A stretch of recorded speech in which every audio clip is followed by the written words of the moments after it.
ଡକ୍ଟରୀ ନିଦାନ ବା ମାନେ ମେଡିକାଲ ଡାଏଗ୍ନୋସିସ୍ କଥା ଉଠିଲେ ନା ସାଧାରଣତଃ ମନକୁ ଆସେ ଯେ ସବୁକିଛି କେତେ ସ୍ପଷ୍ଟ ଆଉ ପରିଷ୍କାର। ଦେଖନ୍ତୁ, ଯଦି କାହାର ହାତ ଭାଙ୍ଗିଯାଏ ତେବେ ଗୋଟେ ଏକ୍ସରେ ରିପୋର୍ଟ ଆସିବ ଆଉ ଡାକ୍ତର ସେହି ଧଳା ଗାରକୁ ଦେଖାଇ ସିଧା କହିବେ ଯେ ହାଡ଼ ଭାଙ୍ଗିଛି ବା ନାହିଁ। ମାନେ ସେଠାରେ କିଛି ଲୁଚା ଛପା ନଥାଏ। ହଁ, ଏକଦମ।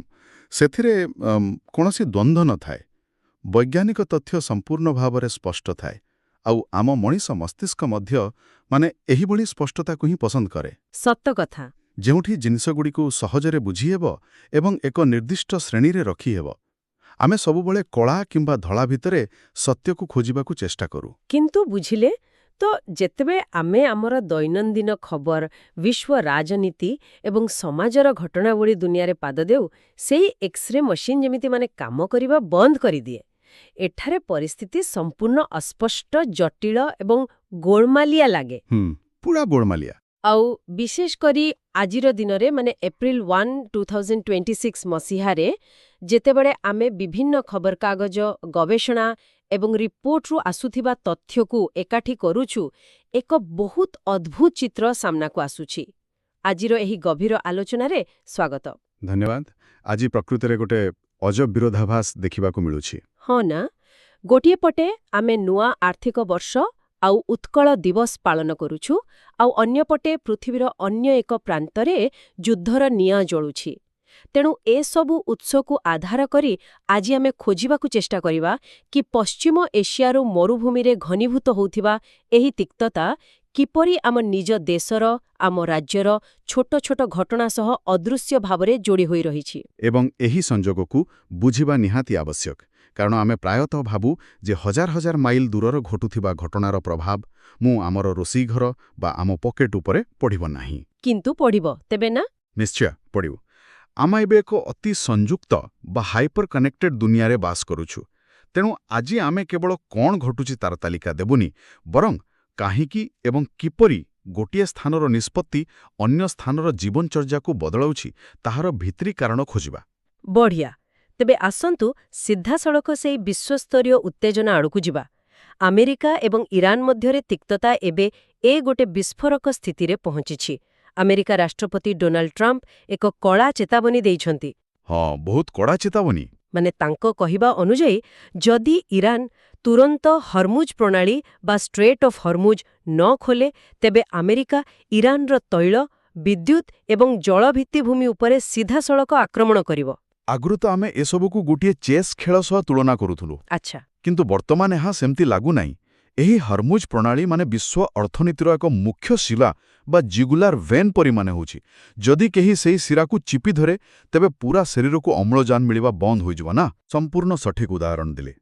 ଦେଖନ୍ତୁ, ଏହି ହର୍ମୁଜ ପ୍ରଣାଳୀ ହେଉଛି ପାରସ୍ୟ ଉପସାଗର ଏବଂ ଓମାନ ଉପସାଗର ମଧ୍ୟରେ ଥିବା ଏକ ଅତି ସଂକୀର୍ଣ୍ଣ ଜଳପଥ। ଆପଣ ଜାଣି ଆଶ୍ଚର୍ଯ୍ୟ ହେବେ ଯେ ବିଶ୍ୱର ପ୍ରାୟ 20%ରୁ ଅଧିକ ଅଶୋଧିତ ତୈଳ ଏହି ଗୋଟିଏ ରାସ୍ତା ଦେଇ ଯାଇଥାଏ। ବାପ୍ରେ, 20%! ହଁ।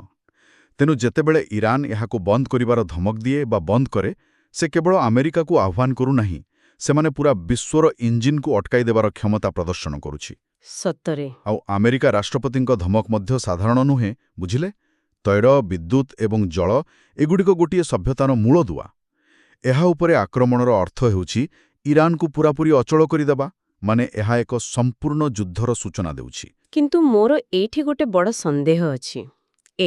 ଯଦି ପରିସ୍ଥିତି ଏତେ ସାଂଘାତିକ, ତେବେ ପାଶ୍ଚାତ୍ୟ ଦେଶଗୁଡ଼ିକ ଏକାଠି ହୋଇ ଏହାର ସାମ୍ନା କରିବା କଥା। ହଁ, ସେୟା ତ ଆଶା କରାଯାଏ। କିନ୍ତୁ ଆମ ସୂତ୍ରରୁ ଜଣାପଡ଼ୁଛି ଯେ ସ୍ପେନ୍ ନିଜର ଆକାଶମାର୍ଗ ଏବଂ ସାମରିକ ଘାଟିକୁ ଆମେରିକୀୟ ବିମାନ ପାଇଁ ବନ୍ଦ କରିଦେଇଛି। ସ୍ପେନ୍ ତ ନାଟୋର ଏକ ପ୍ରମୁଖ ସଦସ୍ୟ। ନାଟୋର ନିୟମ ଅନୁଯାୟୀ ତ ସେମାନେ ପରସ୍ପରକୁ ସାହାଯ୍ୟ କରିବା କଥା। ସେମାନେ ହଠାତ୍ ଏମିତି କେମିତି ମନା କରିଦେଇପାରିବେ? ଦେଖନ୍ତୁ, ଏହା ହିଁ ତ ଆନ୍ତର୍ଜାତୀୟ ରାଜନୀତିର ସବୁଠାରୁ ଜଟିଳ ଦିଗ। ଆପଣ ଯେଉଁ ନାଟୋ ନିୟମ କଥା କହୁଛନ୍ତି, ବିଶେଷ କରି ଧାରା 5 ବା ଆର୍ଟିକଲ 5, ତାହା ସେତେବେଳେ ଲାଗୁ ହୁଏ ଯେତେବେଳେ କୌଣସି ସଦସ୍ୟ ରାଷ୍ଟ୍ର ଉପରେ ଆକ୍ରମଣ ହୁଏ। ଆଚ୍ଛା, ଯଦି କେହି ଆକ୍ରମଣ କରେ ତାହେଲେ ଏହା ଲାଗୁ ହେବ? ଏକଦମ। କିନ୍ତୁ ଏଠାରେ ଆମେରିକା ମଧ୍ୟପ୍ରାଚ୍ୟରେ ନିଜ ଆଡ଼ୁ ଏକ ଆକ୍ରମଣାତ୍ମକ ପଦକ୍ଷେପ ନେବାକୁ ଯାଉଛି। ଆଉ ସ୍ପେନ୍ର ପ୍ରଧାନମନ୍ତ୍ରୀ ପେଡ୍ରୋ ସାଞ୍ଚେଜଙ୍କ ସରକାର ଉପରେ ଦେଶ ଭିତରେ ପ୍ରବଳ ଚାପ ଅଛି। ହଁ, ଲୋକମାନେ ତ ଯୁଦ୍ଧ ଚାହୁଁନଥିବେ। ବିଲକୁଲ। ୟୁରୋପର ସାଧାରଣ ନାଗରିକମାନେ ଆଉ ଏକ ବିନାଶକାରୀ ଯୁଦ୍ଧରେ ନିଜ ଦେଶକୁ ସାମିଲ କରିବାକୁ ଚାହୁଁନାହାନ୍ତି। ସ୍ପେନ୍ର ଏହି ପଦକ୍ଷେପ କେବଳ ଏକ ବୈଷୟିକ ନିଷ୍ପତ୍ତି ନୁହେଁ, ମାନେ ଏହା ପାଶ୍ଚାତ୍ୟ ସୁରକ୍ଷା ବ୍ୟବସ୍ଥାରେ ଏକ ଗଭୀର ଫାଟ ବା କ୍ରାକ୍ ସୃଷ୍ଟି କରୁଛି। ତାହେଲେ ସ୍ଥିତି ଏମିତି ଯେ ଯିଏ ଆକ୍ରମଣ କରିବାକୁ ଯାଉଛି ତାର ନିଜ ଘରେ ଏବଂ ବନ୍ଧୁ ମହଲରେ ହିଁ ମତଭେଦ ଦେଖାଦେଲାଣି। ଆଉ ଏହି ଅସ୍ଥିରତା କେବଳ ସେହି ନିର୍ଦ୍ଦିଷ୍ଟ ଅଞ୍ଚଳରେ ସୀମିତ ନାହିଁ। ଆମେ ଦେଖୁଛୁ ଯେ ଇସ୍ରାଏଲ ତାର 2026 ପ୍ରତିରକ୍ଷା ବଜେଟକୁ 142 ବିଲିୟନ ଶେକେଲକୁ ବୃଦ୍ଧି କରିଛି। 142 ବିଲିୟନ? ସେଟା ଏକ ବିଶାଳ ପରିମାଣ। ହଁ, ଆଉ ଅନ୍ୟପଟେ ଫ୍ରାନ୍ସରେ ବ୍ୟାଙ୍କ ଅଫ୍ ଆମେରିକା ଶାଖା ବାହାରେ ଏକ ବୋମା ବିସ୍ଫୋରଣ ଉଦ୍ୟମକୁ ପଣ୍ଡ କରାଯାଇଛି, ଯୋଉଥିରେ ଓମାନର ସମ୍ପୃକ୍ତି ଥିବା ସନ୍ଦେହ କରାଯାଉଛି। ମାନେ ଯୁଦ୍ଧ କେବଳ ମିସାଇଲ ଆଉ ଟ୍ୟାଙ୍କରେ ସୀମିତ ନାହିଁ? ନା, ଆଦୌ ନୁହେଁ। ପ୍ରକୃତରେ ଦେଖିବାକୁ ଗଲେ ଆଧୁନିକ ଯୁଦ୍ଧର ସ୍ୱରୂପ ହିଁ ଏହା। ଇସ୍ରାଏଲର ଏତେ ବଡ଼ ପ୍ରତିରକ୍ଷା ବଜେଟ୍ ପ୍ରମାଣ କରୁଛି ଯେ ସେମାନେ ଏକ ଦୀର୍ଘକାଳୀନ ବହୁମୁଖୀ ସଂଘର୍ଷ ପାଇଁ ନିଜକୁ ପ୍ରସ୍ତୁତ କରୁଛନ୍ତି। ଆଉ ସେ ଫ୍ରାନ୍ସର ବ୍ୟାଙ୍କ ଘଟଣାଟା? ସେଇଟା ହେଉଛି ଗୋଟେ ଅସମିତ ଯୁଦ୍ଧ ବା ଆସିମେଟ୍ରିକାଲ ୱାରଫେୟାରର ସୂଚନା। ଯେତେବେଳେ ଆପଣ ସିଧାସଳଖ ସାମରିକ କ୍ଷେତ୍ରରେ ଏକ ବଡ଼ ଶକ୍ତିକୁ ହରାଇ ପାରିବେ ନାହିଁ, ସେତେବେଳେ ଆପଣ ତାର ଅର୍ଥନୈତିକ ସ୍ୱାର୍ଥ ଉପରେ ଆକ୍ରମଣ କରନ୍ତି। ବ୍ୟାଙ୍କ ଅଫ୍ ଆମେରିକା କେବଳ ଏକ ସାଧାରଣ କୋଠା ନୁହେଁ, ଏହା ଆମେରିକୀୟ ଅର୍ଥନୀତିର ଏକ ପ୍ରତୀକ। ବାପରେ, ଆଉ ଯେତେବେଳେ ଅର୍ଥନୀତି ଉପରେ ଆକ୍ରମଣ କଥା ଉଠୁଛି, ଆମକୁ ଆଉ ଫ୍ରାନ୍ସ କିମ୍ବା ଆମେରିକା ଯିବା ଦରକାର ନାହିଁ। ଏହି ଭୂରାଜନୈତିକ ଝଡ଼ର ସିଧାସଳଖ ପ୍ରଭାବ ଆମ ନିଜ ଦେଶର ବଜାର ଉପରେ ପଡ଼ିସାରିଲାଣି। ହଁ, ଆଜିର ମାର୍କେଟ ଅବସ୍ଥା ତ ଦେଖିଲେଣି। ଏକ୍ଜାକ୍ଟଲି। ଆଜି ଅର୍ଥାତ୍ ଏ ଆର୍ଥିକ ବର୍ଷର ପ୍ରଥମ ଦିନରେ ହିଁ ସେନ୍ସେକ୍ସ 2.2% ଖସିଯାଇଛି। କୁହାଯାଉଛି କୋଭିଡ ମହାମାରୀ ପରଠାରୁ ପ୍ରଥମ ଦିନରେ ଏହା ସବୁଠାରୁ ବଡ଼ ହ୍ରାସ। ନିଫ୍ଟି ମଧ୍ୟ ପ୍ରାୟ 50 ପଏଣ୍ଟ ତଳକୁ ଖସିଛି। ଏଟା ଏକ ବଡ଼ ଧକ୍କା। ତାଠାରୁ ବଡ଼ ଚିନ୍ତାର ବିଷୟ ହେଲା ଆମ ଟଙ୍କାର ମୂଲ୍ୟ ଡଲର ତୁଳନାରେ 95କୁ ଖସିଯାଇଛି, ଆଉ ଅଶୋଧିତ ତୈଳ ଦର ବ୍ୟାରେଲ ପିଛା $113ରେ ପହଞ୍ଚିଗଲାଣି। ଏ ସବୁ ତଥ୍ୟକୁ ଏକାଠି କଲେ ଏହା ଗୋଟେ ଆର୍ଥିକ ସୁନାମି ଭଳି ଲାଗୁଛି। ନିଶ୍ଚିତ ଭାବରେ ସୁନାମି। ଏବଂ ଏହାର କାରଣ ବା ମେକାନିଜମକୁ ବୁଝିବା ନିହାତି ଜରୁରୀ। ଅନେକ ସମୟରେ ଲୋକେ ଭାବନ୍ତି ସେୟାର ବଜାର ଖସିବା କେବଳ ବଡ଼ ବଡ଼ ନିବେଶକଙ୍କ ସମସ୍ୟା, ସାଧାରଣ ଲୋକଙ୍କର କିଛି ଯାଏ ଆସେ ନାହିଁ। ହଁ, ସାଧାରଣ ଲୋକ ତ ସେୟା ଭାବନ୍ତି। କିନ୍ତୁ ବୁଝିଲେ ତ ଯେ ଯେତେବେଳେ ଅଶୋଧିତ ତୈଳ ଦର $113 ଛୁଏଁ ଏବଂ ସେହି ସମୟରେ ଟଙ୍କାର ମୂଲ୍ୟ 95କୁ ଖସିଯାଏ, ତାହା ଭାରତ ପାଇଁ ଏକ ଦ୍ୱୈତ ପ୍ରହର ବା ଡବଲ ହ୍ୱାମ୍। ମାନେ ଆମକୁ ତ ଦୁଇଆଡ଼ୁ ମାଡ଼ ପଡ଼ୁଛି। ଏକଦମ। କାରଣ ଆମେ ଆମର ଆବଶ୍ୟକ ତୈଳର ଅଧିକାଂଶ ଭାଗ ଆମଦାନୀ କରୁ ଏବଂ ତାହା ଡଲାରରେ କିଣୁ। ଏବେ ଆମକୁ ଅଧିକ ଦାମର ତୈଳ କିଣିବା ପାଇଁ ନିଜର ଦୁର୍ବଳ ଟଙ୍କା ବଦଳରେ ଅଧିକ ଡଲାର ଖର୍ଚ୍ଚ କରିବାକୁ ପଡ଼ିବ। ଏହାର ସିଧାସଳଖ ଅର୍ଥ ହେଉଛି ପରିବହନ ଖର୍ଚ୍ଚ ବଢ଼ିବ, ଯାହା ଫଳରେ ପନିପରିବାଠାରୁ ଆରମ୍ଭ କରି ଔଷଧ ପର୍ଯ୍ୟନ୍ତ ପ୍ରତ୍ୟେକ ଜିନିଷର ଦାମ ବଢ଼ିବ। ବିଲକୁଲ। ଏହାକୁ ହିଁ ଅର୍ଥନୀତି ଭାଷାରେ ଆମଦାନୀଜନିତ ମୁଦ୍ରାସ୍ଫୀତି ବା ଇମ୍ପୋର୍ଟେଡ୍ ଇନଫ୍ଲେସନ୍ କୁହାଯାଏ। ଯୁଦ୍ଧ ହେଉଛି ହର୍ମୁଜ ପ୍ରଣାଳୀରେ, କିନ୍ତୁ ଆମ ସ୍ଥାନୀୟ ବଜାରରେ ଟମାଟୋ ଆଉ ପିଆଜ ଦର ବଢ଼ିବ। ଆଉ ଦେଖନ୍ତୁ, ଖାଲି ସାମଗ୍ରୀର ଦାମ ନୁହେଁ, ମଣିଷ ଜୀବନ ଉପରେ ମଧ୍ୟ ଏହାର ପ୍ରଭାବ ପଡ଼ିଲାଣି। ଆପଣ ସେହି ଜାହାଜ କଥା କହୁଛନ୍ତି କି? ହଁ ଆଜ୍ଞା, ଆମ ରିପୋର୍ଟ ଅନୁଯାୟୀ ସେହି ହର୍ମୁଜ ପ୍ରଣାଳୀରେ ଆମର 10ଟି ଭାରତୀୟ ଏଲ୍‌ପିଜି ତୈଳବାହୀ ଜାହାଜ ଫସି ରହିଛି। ଆହୁରି ଏ ଦୁଃଖଦାୟକ କଥା ହେଲା, କୁଏତ୍ର ଏକ ଡିସାଲିନେସନ୍ ପ୍ଲାଣ୍ଟରେ ଆକ୍ରମଣ ଯୋଗୁଁ ଜଣେ ଭାରତୀୟଙ୍କର ମୃତ୍ୟୁ ଘଟିଛି। ଏହା ଅତ୍ୟନ୍ତ ଦୁଃଖଦ। ଏଗୁଡ଼ିକ ତ କେବଳ କାଗଜ ଉପରେ ଥିବା ପରିସଂଖ୍ୟାନ ନୁହେଁ ନା, ଏହା ହେଉଛି ଆମ ଘରର ରନ୍ଧନ ଗ୍ୟାସ୍ ଏବଂ ଆମ ଦେଶର ନାଗରିକ। ବୈଦେଶିକ ନୀତି ଆଉ କୋଉ ଦୂରର କଥା ହୋଇ ରହିନାହିଁ। ଏକଦମ ସତ କଥା।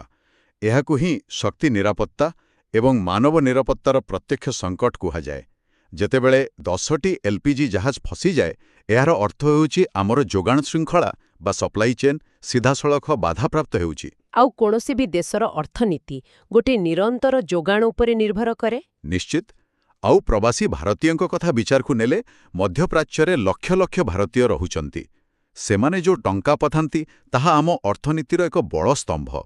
କୁଏତ୍ରେ ସେହି ନିରୀହ ଭାରତୀୟଙ୍କ ମୃତ୍ୟୁ ଆମକୁ ଚେତାଇ ଦେଉଛି ଯେ ଭୂରାଜନୈତିକ ଅହଙ୍କାରର ମୂଲ୍ୟ ଓମ୍ ସବୁବେଳେ ସାଧାରଣ ଶ୍ରମିକ ଏବଂ ନାଗରିକଙ୍କୁ ହିଁ ଦେବାକୁ ପଡ଼ିଥାଏ। ସତରେ ଏଥିରେ କୌଣସି ରାଜନୀତିକ ପକ୍ଷର ବିଜୟ ହେଲେ ବି ସାଧାରଣ ମଣିଷ ପାଇଁ ଏହା କେବଳ କ୍ଷତି ହିଁ କ୍ଷତି। ସମ୍ପୂର୍ଣ୍ଣ ଠିକ୍।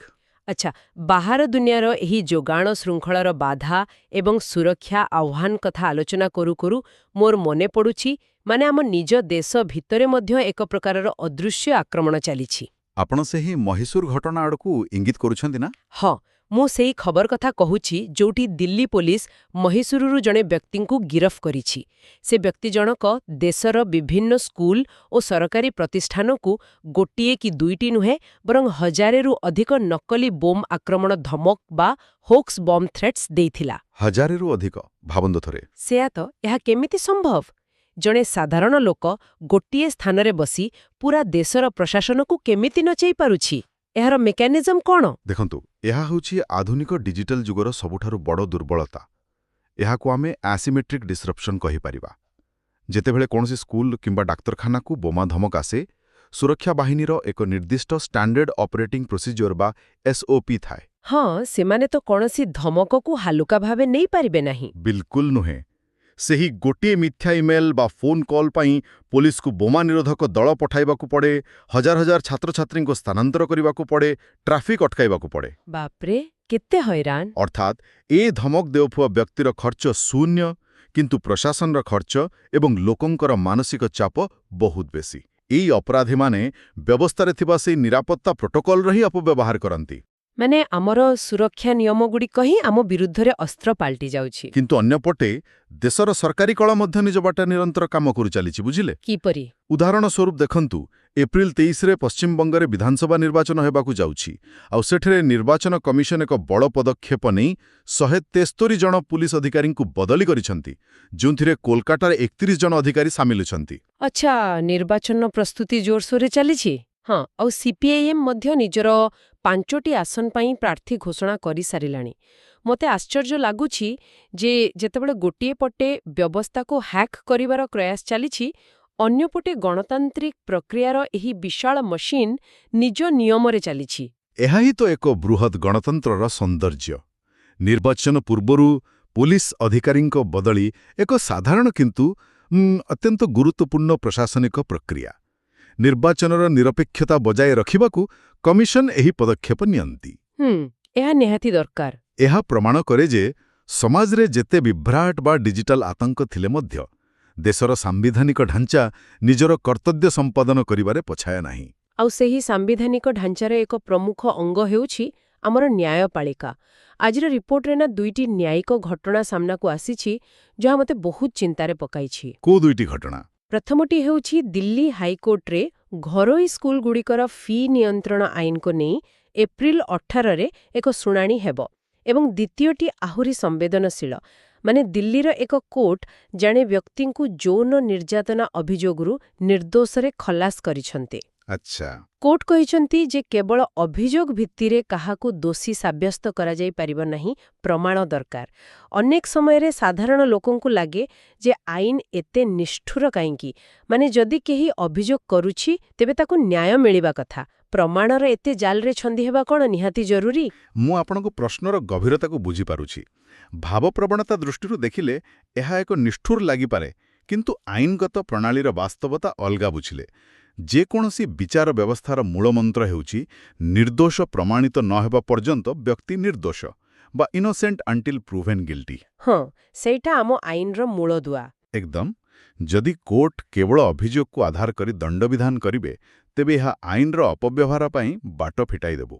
ଦିଲ୍ଲୀ କୋର୍ଟଙ୍କର ଏହି ରାୟ ପ୍ରମାଣ କରୁଛି ଯେ ନ୍ୟାୟପାଳିକା ଆବେଗ ଉପରେ ନୁହେଁ, ବରଂ ନିରପେକ୍ଷ ତଥ୍ୟ ଏବଂ ସାକ୍ଷ୍ୟ ଉପରେ ନିର୍ଭର କରେ।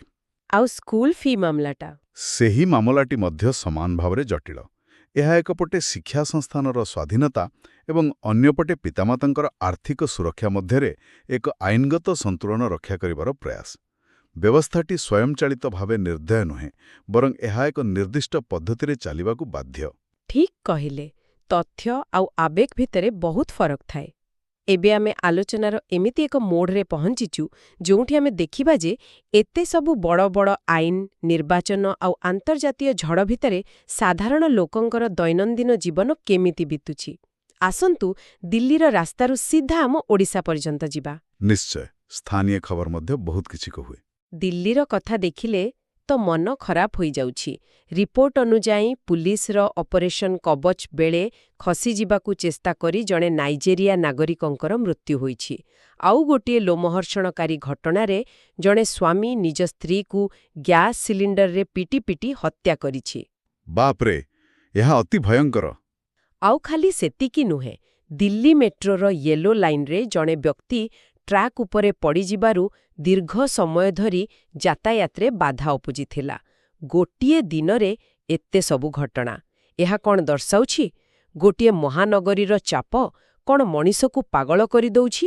ଦେଖନ୍ତୁ, ଗୋଟିଏ ବଡ଼ ସହର ବା ମହାନଗରୀର ଆନାଟମି ବହୁତ ଜଟିଳ ହୋଇଥାଏ। ଏଠାରେ ଜୀବନ ବହୁତ ଦ୍ରୁତ ଗତିରେ ଆଗେଇ ଚାଲେ। ଆପଣ ଯେଉଁ 3ଟି ଘଟଣାର ଉଦାହରଣ ଦେଲେ, ତା ସହରୀ ଜୀବନର ଭିନ୍ନ ଭିନ୍ନ ସ୍ତରକୁ ଦର୍ଶାଉଛି। ଯେମିତି ଅପରେସନ କବଚ ହେଉଛି ରାଷ୍ଟ୍ରର ଆଇନ ଶୃଙ୍ଖଳା ରକ୍ଷା କରିବାର ଏକ କଠୋର ପ୍ରୟାସ ଏବଂ ତାର ଅପ୍ରତ୍ୟାଶିତ ପରିଣାମ।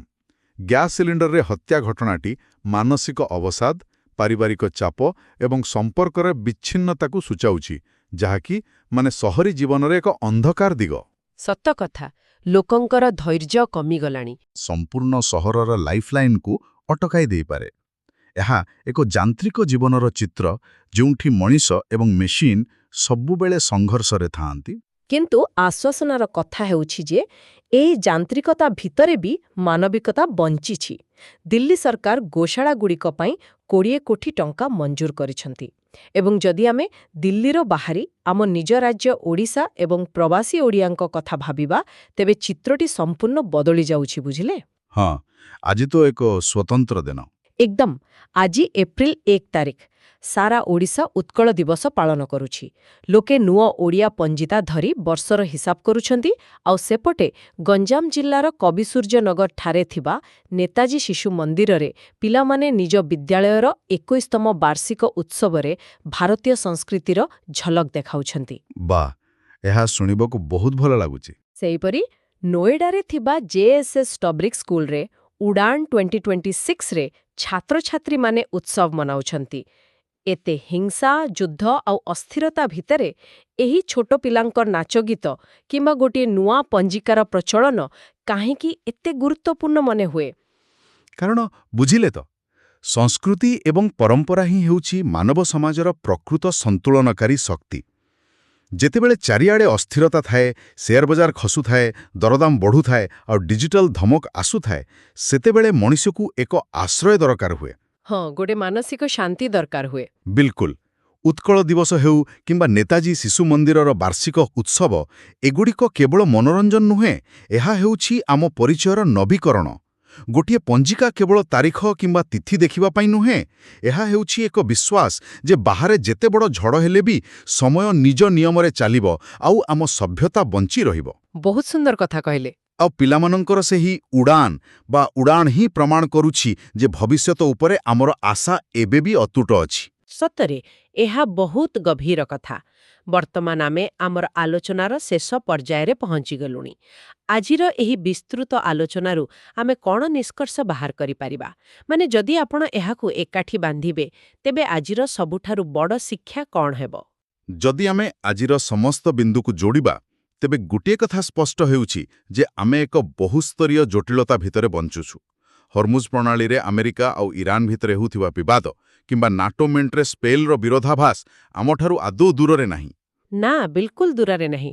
ଏହାର ସିଧାସଳଖ ଧକ୍କା ଆମର $113 ତୈଳ ଦର ଏବଂ 95 ଟଙ୍କାର ମୂଲ୍ୟ ହ୍ରାସ ରୂପରେ ଆସୁଛି। ଆଉ ଏହା ଯୋଗୁଁ ଆମ ଯୋଗାଣ ଶୃଙ୍ଖଳା ପ୍ରଭାବିତ ହେଉଛି। କିନ୍ତୁ ଅନ୍ୟପଟେ ବ୍ୟବସ୍ଥା ଭିତରେ ଥିବା ତ୍ରୁଟି, ଯେମିତିକି ନକଲି ବୋମା ଧମକ କିମ୍ବା ସହରୀ ଜୀବନର ହିଂସା ସତ୍ତ୍ୱେ ଆମ ଗଣତନ୍ତ୍ର ନିର୍ବାଚନ ମାଧ୍ୟମରେ ଆଉ ଆମ ସମାଜ ପରମ୍ପରା ମାଧ୍ୟମରେ ନିଜକୁ ସଜାଡ଼ି ନେଉଛି। ମୋଟାମୋଟି ଭାବେ କହିବାକୁ ଗଲେ, ଆଧୁନିକ ଜୀବନ ହେଉଛି ବିପର୍ଯ୍ୟୟ ଏବଂ ନିରନ୍ତରତାର ଏକ ଲଗାତାର ଟଣାଅଟରା। ବିଲକୁଲ ସତ କଥା।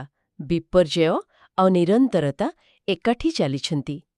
ଆଜିର ଏହି ଗଭୀର ଆଲୋଚନା ଶେଷ କରିବା ପୂର୍ବରୁ ମୁଁ ଏକ ପ୍ରଶ୍ନ ଛାଡ଼ିଯିବାକୁ ଚାହୁଁଛି, ଯାହା ବିଷୟରେ ଆମ ସମସ୍ତଙ୍କୁ ନିଶ୍ଚୟ ଚିନ୍ତା କରିବା କଥା। ଆଜି ଆମେ ଦେଖିଲେ ଯେ ବିଶ୍ୱ ଅର୍ଥନୀତିର ଯୋଗାଣ ଶୃଙ୍ଖଳା କେତେ ଦୁର୍ବଳ। ଗୋଟିଏ ପ୍ରଣାଳୀ ବନ୍ଦ ହେଲେ ପୁରା ଦୁନିଆ ଅଟକି ଯାଉଛି।